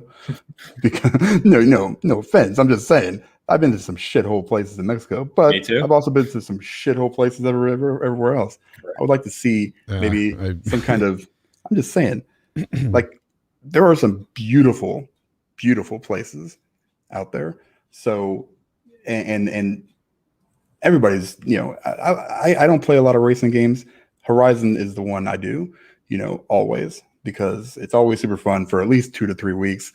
And then I usually kind of fade off, but hopefully it'll be, I mean, if it's coming this year, I mean, how the hell is that even, like, nobody knew about this? Well, they haven't shown it, but I did, like, I think I told you, I went back and in my mind, I was thinking Forza Horizon 4 had been a more recent game, but it wasn't. We're talking 3 years ago. It's a 2018 game. It's just that they continually updated it, right? And put it on PC. So you've got 3 years of dev. And remember that Playground Games has grown exponentially now that they're working on Fable and a few other things. So this would not, this I feel is really solid. Hey, I'm sure. I know some people that are kind of disappointed that it's not a Forza Motorsport because that's the one that's going to be a graphical showcase. Next gen only, too. Yeah. So... But I mean, this is cool, and you're right. There's a lot of cool places to go around in Mexico. You guys are talking about the crappier places and stuff. Yeah, well, there's some crappier places, here in California too. So yeah, that is for sure. We're in Kansas. Just drive about 40 miles west. That's it. Anywhere west of where we're at, and you're done. So it's all flat in Kansas too, right? No mountains. Pretty much. There is nothing here. I mean, like Forza Horizon Kansas would be the worst idea anybody's ever come up with. It'd be most just like flying through corn. It would basically be a top speed run. That's then you get to like Lawrence, Kansas, where KU is, and then you'd be like, hey, that's nice, and then you go past it, and you're like, yeah, it's not great. Or the worst idea would be Forza Horizon Southern California. You wouldn't get nowhere. There's too much traffic. So. You're just sitting on a highway the whole time. The traffic. Oh, it's called Forza Horizon 6 Highway Simulator or Traffic Simulator. Man, yeah, that would be awesome, actually. Yeah, Sarko in the house. What's up, brother? Skyrim, greatest game of all time. Done. You're welcome. Cheers. You're wrong, but good game. Definitely a good game. Sark is a diehard Skyrim. But yeah, so that'll be interesting. I guess we'll find out next month, like we said, right? E3. We expect to see, obviously we know we're going to see Halo Infinite. We expect to see Forza Horizon 5. We expect to see Starfield. We'll see depending on, how they're lining up, where those are going to come. So, just mentioning Starfield though is pretty awesome. No if doubt. that were to be shown, and even shown, because I don't think it's going to come out until spring of next year personally, but I'm hearing some strong rumors that it's this year, and I'm just like, fantastic. Wow. Yeah. Wow, that would be amazing for Microsoft. Yeah, and I think more than anything, I think the reason we're all excited, going back to Sark's comment, right, is we're excited because this is Todd Howard's team, new IP, first time it's had an updated engine in a very long time, since Oblivion. And we know what that team can do when they've had the time and the resources and everything else. So single player sci-fi RPG, I mean, a lot of us have these very big expectations in our head. So it's going to be interesting to see what it actually is when they show it, because to be fair, we don't really know. We're assuming Skyrim in space or Fallout in space. We're assuming that same type of RPG, but we don't really know. Ains, you had me at single player sci-fi RPG. Right. That right there is just, I'm in. I don't care who's making it. I'm in. Yeah, no doubt. No doubt. All right. The next interesting one, and this is a little further out, but shout out to Jez, who I think posted this originally. It was further corroborated by a couple other sources, but that this whole Project Dragon thing that was kind of going around this week is supposedly that Xbox / Microsoft, of course, have partnered with IO Interactive, so IO obviously being the Hitman developer, who are staffing up to collaborate on another fantasy RPG. And it's called Project Dragon as a code name, simply because it supposedly has dragons in it. So they're staffing up to support this AAA fantasy RPG, obviously years away yet. The only other thing we saw from this, and I don't know, again, Jez was very clear that who knows, this is what's on paper. There is a deal here happening, but who knows in terms of game design, what it's going to look like years from now. But there was a rumor that this could be an ARPG and Diablo-like in that vein, which I think is interesting to kind of consider as well. But either way, new IP, dragons, fantasy, Xbox, IO. Again, what you just said, I'm in. Yeah, Sold. Yeah. I've heard rumors. Okay, I've heard a rumor that it was this one was very, very ambitious. Like it was very big, and yeah, I'm excited. Like honestly, like any kind of, I love RPGs. Period. Whether it be Western or JRPGs, it if it's got a good narrative, I'm in. And IO Interactive. Now this is like all I know them really for is the Hitman series. Yeah. So it'll be interesting to see what they make of this or what they do with this. I'm down. Oh yeah. Yeah. I think it's most interesting, right? Because when it was announced they're doing James Bond, which is another team, and I see Cool Kill in the chat. What's up, man? This is James Bond. Yeah, this and James Bond. Yeah, so they have another team working on the James Bond IP. That one was a lot easier, I think, for people to kind of comprehend because of Hitman. I mean, it's an obvious transition. Yep. They seem like a perfect developer for it. But when you're going from that to a fantasy RPG with dragons, you're in a whole different ballpark. So, yeah, I'm very interested to see what they do with this. The crazy thing is, a few years ago, IO was about ready to kick the bucket, right? I mean, they were fighting off cheap acquisitions at the time. Yeah, cheap right? acquisitions, and that I think Square owned them, right, for a little while, and then they got away from them, and then they continued to push, and they continued to put out awesome games. As far as I'm concerned, I love the Hitman series, so yeah, it's I love seeing this. I love seeing. I always think of them as a much smaller studio, so I like seeing them kind of, continue to grow, continue to put out more stuff, and take risks, because this is completely, a 180 from what they normally do. Yeah. So I would ask, what do you guys think about the possibility of them acquiring IO? Man, they had an article. I think I read something where they've had offers even recently, where they're just kind of like, we're kind of doing our own thing right now. I wouldn't care, because then I don't have to pay for the games eventually if that were to happen. But I think they kind of like their independence, I think is what I read. So and that's fine. Do your thing, but who knows down the road? I'm just saying anything can happen. Oh yeah, for Anything sure. can happen. Yeah. 100%. And if, it could get to a point, you never know, right? I mean, and to your point, anything can happen, but it could get to a point where, depending on how deep this collaboration is, it may just make more sense for IO to finally agree to something like that. And Xbox today and the leadership and what they've done in terms of their studios is vastly different from it was even 10 years ago or more, when Microsoft really had a reputation for harming studios.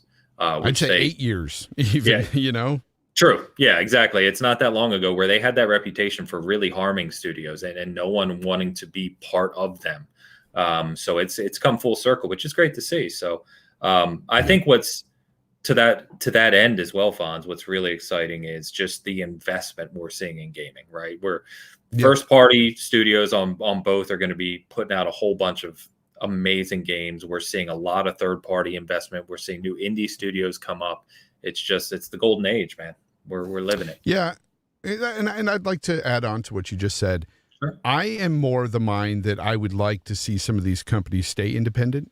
I think that it's just something that I think that if they were all swallowed up by, say, Sony and Microsoft, you don't want there to be a chance that they may change their outlook on making games or what they do. Yeah. And I know Microsoft is, or even the developers working underneath Microsoft has said that that's not the case. It's still something that I would shy away from and say, I'd like to see some of these smaller guys stay independent and just work with these companies, get paid out for making games for them and, exclusives for both companies. That'd be fine. Yeah. I think that's where Moon Studios was, right? With Ori, is that Will of the Wisp came out, both very celebrated games. Will of the Wisp, almost a Game of the Year contender, just fabulous game. And, there was conversations apparently of Microsoft or Xbox, whatever. We always say Microsoft or Xbox, same thing. Yeah. Acquiring them. And they basically said, no, we want to stay independent. And hey, it's fine. Do it. Yep. Obviously, you're managed well and you're making great games. So why not?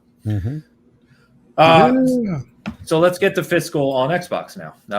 So not as many details that Sony gave because they're a little more, curated in how they do their numbers. And obviously their numbers are much, Microsoft has a much bigger scope of what they're focused on for their revenue and their earnings report.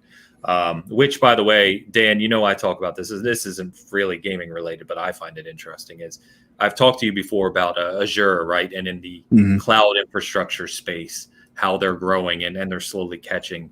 Not slowly even anymore, but catching Amazon is number one in the world. Their Azure space growth year over year was 50%. 50.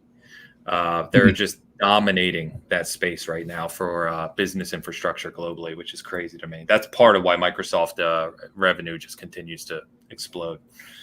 Now that I bored everyone to tears, let's talk about Xbox. So Xbox revenue, content and services up 34% year over year to 739 million in this quarter for content and services, and overall gaming revenue for Microsoft, which of course is Xbox and PC and a few things, 50% year over year increase in this quarter, with a revenue of 5 billion, which again is a record for Microsoft and Xbox. So, to put into perspective how big of a quarter that is, their gaming Xbox record for a fiscal year revenue is like 10.1 billion. They broke 10 billion for the first time last year in fiscal revenue. They just made 5 billion in a quarter. So that's how fast Xbox is growing. And just keep in mind, as other people have said, right? Sure, you had the new hardware launch, and that plays into it. You had the Bethesda acquisition, that plays into it.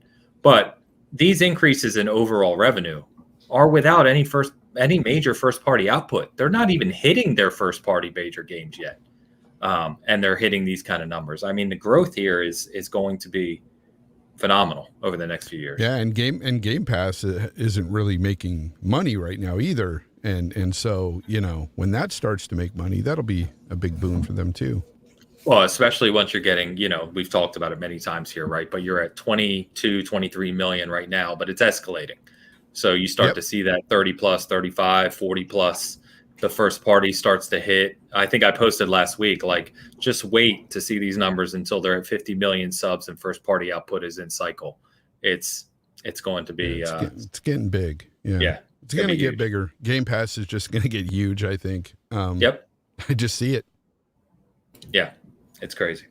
Yeah, so. It's I mean, this is one of the reasons why, you know, I hate talking about numbers and stuff, because it's awesome to see, because I know that's a lot of that's going to be reinvested right into, you know, the service, into first party content, into building a better infrastructure for, you know, their cloud gaming, for, you know, everything, potentially, you know, making a new console, you know, 7 years down the road, or, you know, getting an update to this one. You know, I don't know. You know, it's being able to, you know, you want to see this, you want to see continued growth.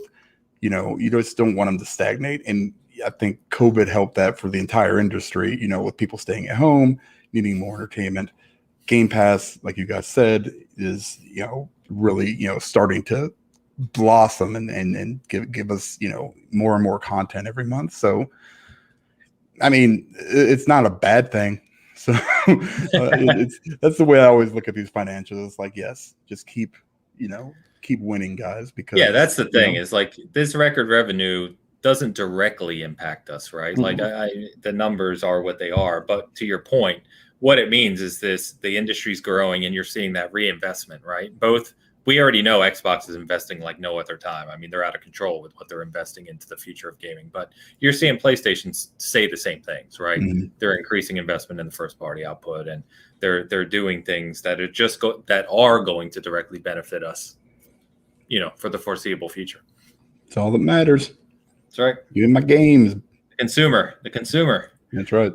All right, man. Let's some Call of Duty stuff I want to get your guys' opinion on. And again, you know, Activision, going back to this whole microtransaction and how they're managed and what their focus is. But you know, Activision, kind of known as probably one of the worst in that regard, and how they're managed, and basically just a revenue driven solely company, right? That's all they're looking at, that bottom line. So this shouldn't surprise, but if you remember last year was supposed to be Sledgehammer's Call of Duty in 2020, because they have those 3 developers. It's supposed to be every 3 years, you know, it was Infinity Ward, Treyarch, Sledgehammer.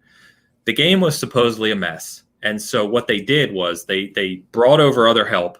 They made everyone focus on Cold War, which wasn't supposed to release till this year. And they rushed it out, put it out last year. And as we know, it didn't do as well as many other recent Call of Duties, especially Modern Warfare. Now, coming into this year, this was supposed to be Sledgehammer's year again. So for 2021, this fall, what we're hearing now is the game's still a mess, and I don't really know what's happening, obviously the details, but it will not be Sledgehammer's Call of Duty releasing this year. And in fact, Sledgehammer has now been delegated to be a support studio, and that this year they're going to have to release Modern Warfare 2 Remastered, which is going to be kind of their big Call of Duty release for the year. Not a new entry, which we haven't seen in a long time for Call of Duty, because they always have a new entry. And that they're just going to do big Warzone updates for 2021. That's it. No new mainline Call of Duty this year. In addition to that, we saw yesterday, or maybe the day before, that Toys for Bob, and if you don't know who Toys for Bob is, one of Activision studios who actually did Crash Bandicoot 4 and helped with the Crash Bandicoot games. They have now been relegated to, I think I said delegated previously, I meant relegated to a Call of Duty support studio as well. So what this means, if you're paying attention, is that every single studio under Activision, not Blizzard, that's separate, right? But every single studio under Activision is now working on Call of Duty. Now, it's obviously their cash cow. We know how much money Call of Duty makes. It's billions of dollars per year. But it is sad, at least to me, that out of all these resources, all these companies, the things we know they can do, like Crash Bandicoot 4 and other titles, right? It's just Call of Duty. That's it. That's all Activision is really kind of focused on right now. That's gross. I think that's you know, in a way I look at it and I say, well, good for them for trying to make this hopefully the best Call of Duty they can make. But man, I'm not a big fan of Call of Duty games anymore. Like I used to play the campaigns back in the day, and that's pretty much it. Like I rarely ever touch the online multiplayer aspect of the game. And then they started getting to the point where these campaigns were like 4 hours long, and it's like, really? Okay, I'm not spending $60 on that. Yeah. But I've been more of a fan, even online, of Battlefield anyway. Like I was more of a Battlefield guy. Yeah. So, yeah. So, I mean, it's a good thing they're trying to make this good, but at the same time, how many of these people are trying to come up with new ways of gouging us in microtransactions and DLCs, you know? Because you know that's coming too. I mean, oh yeah, Activision made God, I always get these off the top of my head, but I'm pretty sure last fiscal year Activision made over $5 billion from microtransactions, which is primarily Call of Duty. Listen, yeah. Yep. And a lot of gamers don't hear that, you know, they don't look into that and they don't hear it. So they think automatically, oh, they're going to charge $70 for their game. Oh, they need it. It costs a lot of money to make. It's like, all right, look at all those billions they're making in the microtransactions alone. So it's nuts. They literally have a blueprint that they have, you know, that it's theirs with Warzone. They don't have to put out this Call of Duty every year. If you're going to do a campaign, do an 8-hour campaign, charge me $30 and have it come with some DLC for Warzone, you know, and maybe that'll entice people to buy it. You know, that's all you really need to do. And you don't need to have a 3-year, you know, cycle on something like that. It used to just be Treyarch and God, who the hell was it? Infinity Ward, right? Yeah. Infinity Ward. Yeah. Now they got 3 and they can't pull it off. I'm not even sure what's going on here. You know, I'm with you, Fonz. I only play the campaign, and I might jump into the multiplayer for 5 minutes, and then I'm like, oh, Battlefield's way better. Even like old Battlefields are way better. So I don't play Warzone. I think this is insane that every single Activision studio is now working on COD. So, I mean, that sucks. I think there's a lot more. Because didn't they pull over the guys that did Tony Hawk too? Vicarious right? Visions. No, Vicarious Visions is working on they're working on Diablo Resurrected. Right. Okay. Yeah. I get them. You know, that's fine. No skateboarding in COD. No skateboarding in COD. Or in Diablo. Hopefully. Or in Diablo for that matter. Yeah. Oh, man. I mean, it's just, I don't understand how, I mean, these teams have to be humongous. And they have many people. Hundreds. Yeah. I mean, and you cannot put out the same basic game every 3 years. I mean, with the same engine. There's no difference. I mean, I don't understand why. Like how hard it. Like, I'm not a game developer, so I don't want to sit here and shit on them. But I mean, at the same time, maybe do something. You know, it's like that meme where the guy like pokes the thing with a stick. You know, I mean that's what I see every time I see COD and Activision. You know, all the while, all I think of is like that fucking Bobby Kotick guy sitting in his cyberpunk chair and smoking a big old fat cigar. That's what's happening. Why is it gotta be a cyberpunk? I'm just saying. He's probably I think about German Mafia. I'm just telling you. That's your brother. It's the same. It's the same with 2K games, man. They're the same with their games. It's like every year it's the same game. And, they use a lot of the same assets, and it's $70 now for those sports games. And the next gen ones, yeah. What is that? Gosh. Fonz, there's a lot of extra development and time they need to be paid for that went into those games. I know. There's so much development that goes into taking the same courts and the same freaking arenas, bringing them over, and they still have the year 2020, in the arena. Yeah, I've seen all those videos where they come out and show you, oh, this is the same exact assets. It's like, what are you doing? You're paying for a roster change. That's it. That's right. That shouldn't be $70. I agree. By the way, I didn't mean to miss the super chat. Baz Crypt Keeper, good to see you, man. Thank you so much. Man. $4.99. Drink on me, Fonz, or towards a $70 game. Man. That's awesome. that $4.99 can go towards the stress level of Ains because he's playing Returnal and he's going to have a hard time with that game. He needs it. I got to wrap it up, man. I got Resident Evil this week to get to. That will not wait. Sure. Dan's jumping into that too. I know. Bomber has the best comment of the day. If Activision's so focused on Call of Duty, why the F isn't it ever fixed? True That's words. what I hear. It's bad. True words. But that goes back to like Cold War, having so many issues was because it was rushed and it was pieced together. And it's just, there's some bad management there that we could go on about. Yeah. So anyway, yeah, man. So that was really the core of the week. I was going to talk a little Nintendo as well, but I mean, our audience and me, I know, Dan, they've got Pokemon Snap. I know that. Really? I had no idea it came out. Pokemon Snap's out. I know that's big for a lot of people. It's not our audience or what we normally talk about. So I've got nothing to say. They didn't release their fiscal results. They sold 9 billion more Switches, I'm sure. And made trillions of dollars. Damn it. Like, I have 3 Switches in my house. You're part of the problem. Hold on, wait a minute. I have 3, and guess how many I have on my gaming shelf plugged into my TV? 0. Yeah, but everybody else has my Switches. So we have 6. Where you're looking at a panel of 3 people. So what are you yelling at me for? Oh, okay. I thought you had 6 in your house. No. Like, damn. Why can't Nintendo just make a traditional console that is up to par with what we're working with now, and get some multi-platform development on that console again? And I would buy it. I would buy it. I buy every console anyway, but I just would. I wish they would go back to that, because that's your point with honestly, the GameCube, right? The GameCube's the last. Point, yeah, and at one point Nintendo was ahead of the curve. They were the ones that were in the forefront of innovation. Yeah. And then what happened? Like, they just decided, we're just going to stay behind. Yeah. Now they're just on momentum now. Now, like, they made that curve, and then they just kept going. Now they're just like, look at you guys still buying our stuff, you idiots. And they're just coasting on goodwill from the 80s. Well, we've talked about it, right? Love it.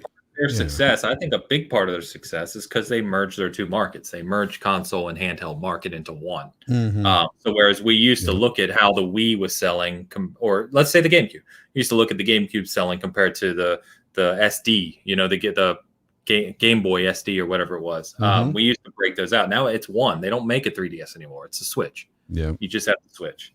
And so their numbers, when you compare them 1-to-1 to straight consoles, are just astronomical. Because the 3DS sold like 100. I mean, it's way up there, 140 million, 150 million units. But man, just imagine a real traditional Nintendo console again with, third-party support and amazing 4K games. And I know, man. I would love it too. Yeah, I would love it. Yeah, and the problem is, right, you get some of these third-party developers trying to squeeze games onto the Switch. Let's look at, say, Wolfenstein, right? And if it's undocked, excuse me, when it's undocked, I'm going off of memory here, so if I get this wrong, don't kill me. But it's something like 560p. It's like, what are you doing? Like, it's 2021. Like, what are we even talking about at this point? It is frustrating for guys like us who grew up with Nintendo. To your point, Super Nintendo was a excellent system. Nintendo 64, kind of walked that weird line in the cartridge CD era. But then GameCube, they worked with IBM on GameCube, and they kind of pushed the chip space at the time. And then they went much more into the mainstream, I won't say gimmick, but mainstream kind of, yeah, I mean, it's kind of walks that line, right? Yeah, I would. And I think the success of the Wii basically decided their direction at that point. It kind of decided to say, look, we did God, man, I'm like choking over here. We did so well with the Wii that we don't have to be at the forefront of technology and power, because we can do it this way. Yeah, whatever works for them, man. I mean, they literally put out a console and have, I would say 60 to 70% of their games are basically, rehashes from the Wii U. And it's just, and they sell, and I don't understand the whole concept. Mario, but people love that stuff. Not to interrupt you, Dan, but I'm just emphasizing your point. Mario Kart 8 Deluxe is the best-selling game on the Switch, and it's a Wii U game. It's sold. To be clear, it has sold, I want to say, upwards of 34, 35 million copies. That's more than any Xbox or PlayStation game. Gross. I mean, first part. You know what's sad about that? You know what's sad about that, Dan? I have that on the Wii U, and I also have that on the Switch, because that's one game I do play with the kids. So do I. This is the problem. Yeah, we played. Yep. But yeah, We're but I part mean, of the that, problem, something like Dan. that is, that game, they knew it. So they knew it would just transcend, it's just like, we don't really have to do much. Yeah. And just, and people will pay it. A lot of the, after the first year, a lot of those consoles came with the game anyway, but it's just insane. But if they made a traditional console and they I'm had a with you, man. powerhouse of a console and Mario Kart looked like Ratchet and Clank, it would be even better. Like, Listen, I'm with you there's so in much Fairyland here, Fonz. I'm there in your dream, and but it's just they see don't the care. success they have right now, and they don't care. No, they don't. And again, talking about. Sorry, Fonz, go ahead. No, I was going to say they're talking about a Switch Pro coming out, and it's in handheld mode you might get 720p on those 580 games. It's so weird. It is. Weird. We kind of joke about them, and we do report on their news, and we'll absolutely talk about it. But there's just they haven't had a lot to talk about. There's just not a lot happening there like there is with PlayStation and Xbox right now. So I did want to bring it up, but it is a little frustrating. And they, just like PlayStation, Xbox, they're breaking their own record revenue numbers. I mean, they're pulling in so much money, and to look at them in 2021 and see the Switch and the type of technology it contains, and then to look at their online infrastructure and their friend system and all the connectivity, all these things that PS is pushing, Xbox is pushing heavily. I mean, they're crushing it. It's so disappointing for guys like us that grew up with Nintendo being at the forefront. And I think that's probably why we complain about it. That's exactly what I was going to say. I mean, it's like, they know their target audience, and we were that target audience 20 years ago, and so now we're like, wait a minute, you forgot us. You're still doing the same shit you did, back in the 90s. And what, but what happened to us? What did we do to you guys that you shunned us? And but they I know it's just younger people. They haven't changed their target audience since 1985. So it's always been the same. They know exactly who they're catering to, which tells me they forgot where they came from, because we're the ones who built them. Right. Yeah. I mean, don't get me wrong. I hate them. I hate them so much. But we still buy their consoles and their products. He said, "Don't get me wrong. I hate them." As you have 3 Switches in the house. Yes, 3. Well, I mean, 2 and then a Switch Lite. So I'm gonna say 2.5, 2 3/4, because of the money I spent on it. Yeah. Walter, traditional Nintendo console with a new Metroid. I would take a new Metroid on Switch. Yeah, me too. Same. Just give me something, Be like, hey, we remember you guys. No, we don't. Kev says, in fact, Nintendo gamers are not capable of seeing more than 720p. But to Fonz's point, that's funny. The funniest part about that Pro rumor, remember, that I was ranting about, Dan, is they said even the Switch Pro, the screen's going to be 720p. And I'm like, oh my God. What are you talking about? What it boils down to is, anytime we talk about Nintendo, we talk about it from our point of view, from our perspective of, we're old and we remember the good old days, and we want that to continue, because they were, it was always something, new and fresh. Nintendo would, and we were kind of blind to it, because we saw that they were almost kind of doing it way back in the day, but it just, it was so little.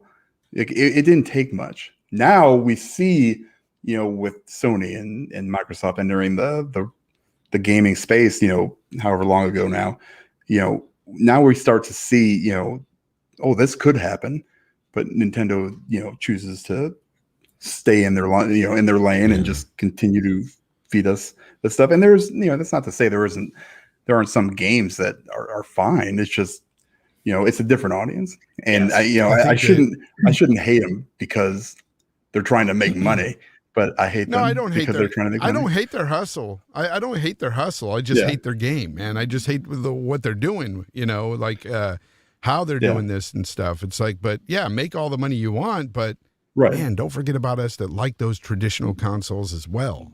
Yes, I'm with you, man. But you know what? That's what it is. At the end of the day, it comes down to them just basically having that Switch, Handhelds are huge in the Asian markets. Handhelds are huge, outside of the US. That's what most people play on, is handhelds. Yeah. It's true. And then you'll be directly competing with, they know that Sony and Microsoft are sitting there, and that's a whole different. They'd have to really, because they're really not competing with them right now. They've got such a different part of the market, I think, that now it's just like, well, we're going to let them have that because that's theirs. They're going to have these, amazing 4K 60 frame per second games and stuff like that. We're going to continue to bring Nintendo to you. And Nintendo has just changed since so much. It's been through so many different, phases, since when we started playing. Well, I think you're emphasizing the point, right, that we touched on earlier, which is the market is so big now, and there's so many people playing games, and there's so much revenue spread so broadly across the globe that it can. Each of these three, I mean, PlayStation and Xbox always get talked about because they're very similarly aligned, in the console space and the gaming space. But all three are just growing and making record revenue, and there's space for all three to do that and continue doing that. And I think you're right. I think Nintendo's just walking that line. By the way, Cool Kill in the chat, he said they got Pokemon Snap, Monster Hunter Rise, Zelda Skyward Remake. Fair enough. Ace Attorney, he said, put respect on their name.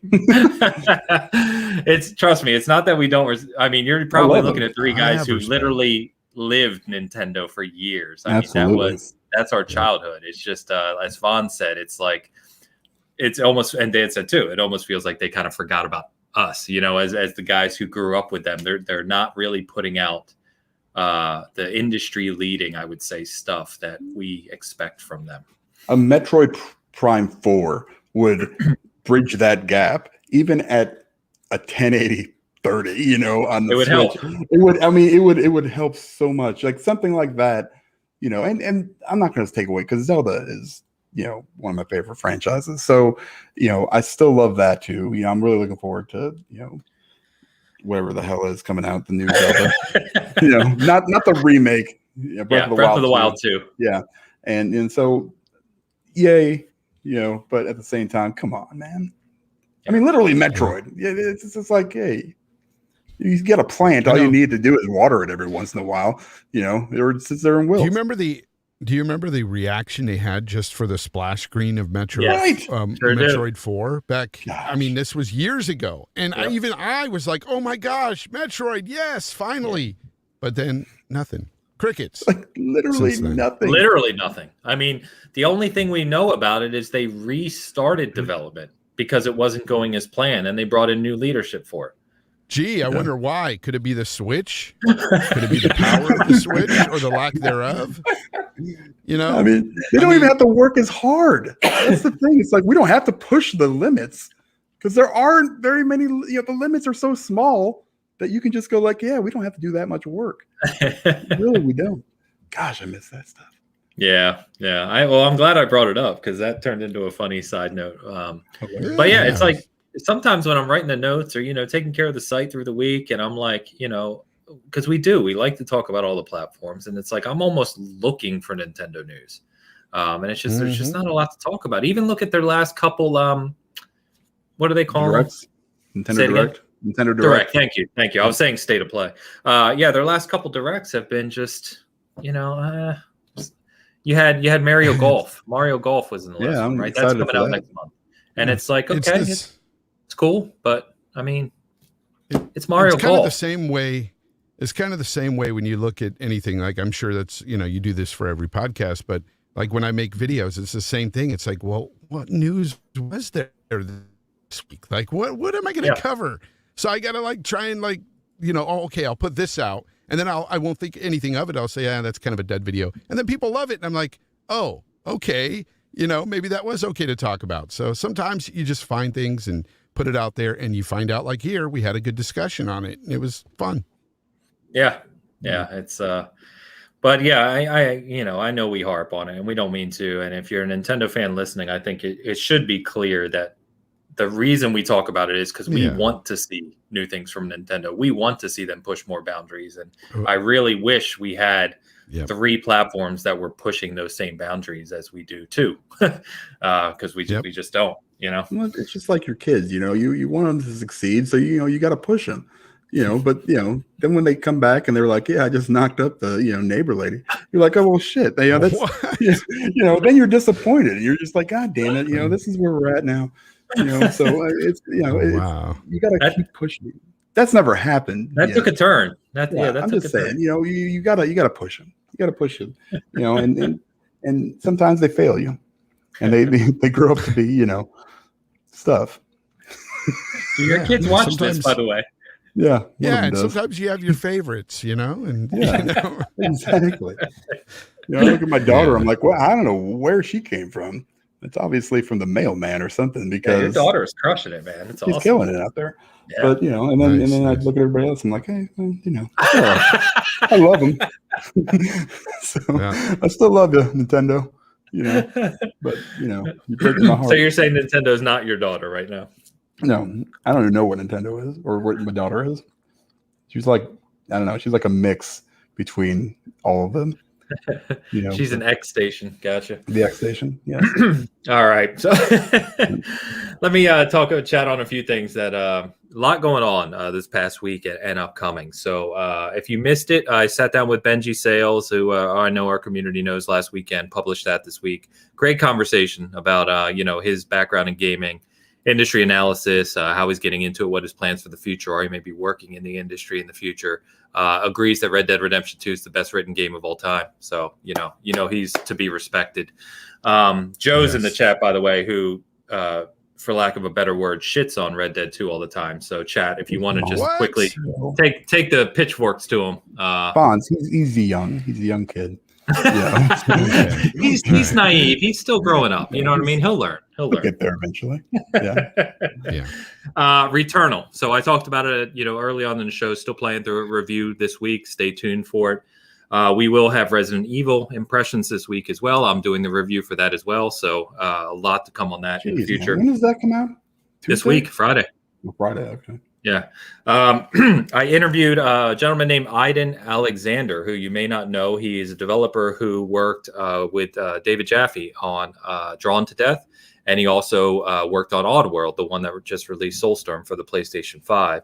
He was the one who actually posted about his name and his company's name being left out of the credits of Oddworld, which created like this storm of publicity, But I sat down with him to talk about just game development, how we got into it. And he actually offered a lot of advice for people looking to get into the gaming industry, whether you be a programmer, artist, developer, or what have you. So check that out. Man. Yeah, it was a lot of fun. A lot of fun. Good dude. So check. God, dude, I need some more water. I don't know what's going on with my throat. Sorry. Mm-hmm. That is on the site. I'm also reviewing a Bluetooth controller for the iPhone that I've been using with xCloud now that the iOS beta is up as well. So look for that video this week. It's could be a good alternative to the Kishi and the Backbone. And it's a little bit cheaper as well. So it almost makes your iPhone or tablet, whatever, feel like a Switch. Funny enough that we're talking about that. It's much more like that. So take a look for that. And lastly, we have episode 4 of Cast Co-op going live later this week as well with myself, Joe. And if we invite Joe, I need to talk to him about Red Dead 2 before we invite him again. We'll see. And Luke from my Xbox Expansion Pass. So thanks for all the support we've gotten on that so far. I've been busy. Anyway, a lot coming from Season Gaming. Reviews, content. Stay tuned here and at the site because there's a lot on the way. But before we head out, obviously, Fonz, I want to thank you for coming on, man. Yeah, absolute pleasure. Oh, man. Pleasure is mine. You're always welcome. Honestly, always welcome. Just hit me up and we'll make time. I also, we've already kind of chatted on it briefly, but we're going to sit down in the future. I want to talk to you for my other series that we do as well because I'd love to just sit down and go through your history. That'd be fun. I think it'd be fun. But, shout out your channel, what you're up to, your new show, and where people can find you, man. Okay, my channel is Fonzerrelli Gaming. That's 2 R's and 2 L's in there, by the way, because a lot of people have a hard time finding my channel because of the name spelling. Yeah, if you misspell it, it doesn't pop up and that sort of thing. But anyway, you can find my content there. I make at least a video a week. And plus now I'm doing every other Sunday, I'm doing a show called Games Talk Live, where I sit down with somebody maybe from the community or from the industry and we just have a one-on-one chat on games in the industry and have fun with it. And outside of that, you can find me on Twitter at JFonzerrelli, but yeah, I prefer you guys to go over to my YouTube channel. I like that better. Yeah. Yeah, avoid Twitter at all costs. I have fun with it, man. Like, honestly, if you watch my videos, if you see any kind of dry humor or whatever or anything in there, I just like to have fun with these videos. It's not, to me, it's not really serious. Yeah, I can get serious on a topic, but I just love talking about this industry and these games. I love it. I have fun with it. Yeah, and if if you came into the show late and you didn't hear us at the beginning, Dan and I were speaking to our appreciation for Fonz's videos. So if you haven't checked it out before, definitely check it out because they are unique. You put a lot into them that I don't see from any other people. I see a lot of people kind of doing this templated, if for lack of a better word, templated kind of video where it's like, I'm this person, here's some gaming footage, here's what happened this week, and it's very samey. Yeah. What I really appreciate from your videos is they're not. They have your unique sense of humor and other things in it, which really enjoyable. Thank you. So. Agreed. All right. So we're going to head out. As always, chat, you've been awesome. Thank you so much for coming by on Saturday. And if you're listening to us audibly, as I always say, thank you as well. Really appreciate the support. But that was Season Game and Bitcast 152, and we will see you next week. Peace.